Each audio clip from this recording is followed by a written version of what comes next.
concern about Granada Hills being careful about their benchmarks. And we have benchmarks in several different areas. We have academic benchmarks, and we do have facilities benchmarks too. So I know that, you know, Granada Hills High School is a beloved school. The kids love it. The community loves it. You know, that's fine. I think that's so. But there are problems that we had with certain groups of students, and let me talk about that.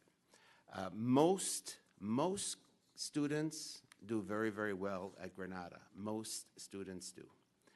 But let's see. First of all, the school has been working with the facilities department about corrective actions and violations from March 2017, including a plan that outlines the steps that the school has taken towards the final resolution. So we have to make sure that we have a safe learning environment for all of our students, including at Granada Hills High School. And this is not the first time that the school has received a notice of violation or notice to cure from facilities in the charter school division. So again, I will say Granada Hills, before it was a charter and since it's a charter, is a great school where most students are achieving at the top. And I have personally nothing against this school. I visited it many times. But for me, safety will always come first. And I expect Granada Hills to be able to work with the district to resolve these actions. And I see my friend Mr. Bauer is out there, and I will talk to him at another time to assure that we won't have this problem again with facilities. Okay? I know that this is not a joke, especially because in previous occasions things have repeated themselves, and I need to make sure that this will never happen again, the facilities problems at Granada Hills High School. So let me talk about the most. Well, most students do very well at Granada, but let's talk about some other students.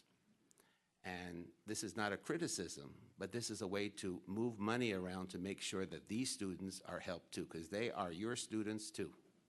So in 2017-18, your reclassification rate was 15.2, and this was lower than the resident school's median of 16.1. Similar schools had a 64.5 reclassification rate, so quite a difference. In 2016-17, the reclassification rate of 2.8% was lower than the resident school's median of 16.3 and similar schools of 32.3. And I will say this, and the school does attribute that percentage mistake to CalPads as a reporting error. Mistakes happen, they happen, but we just have to make sure that our reclassification rates are up. So the school did put in a system to make sure there were consistent and accurate reporting of data.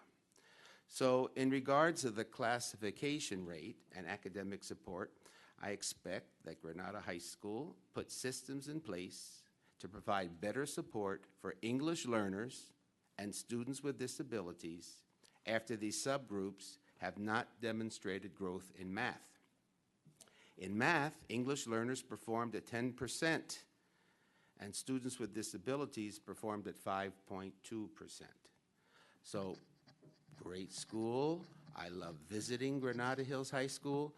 We need to make sure that all facilities, events are consistent with LAUSD procedures and that we get the help that we need for our special ed students and our reclassification of students. And that's, thank you.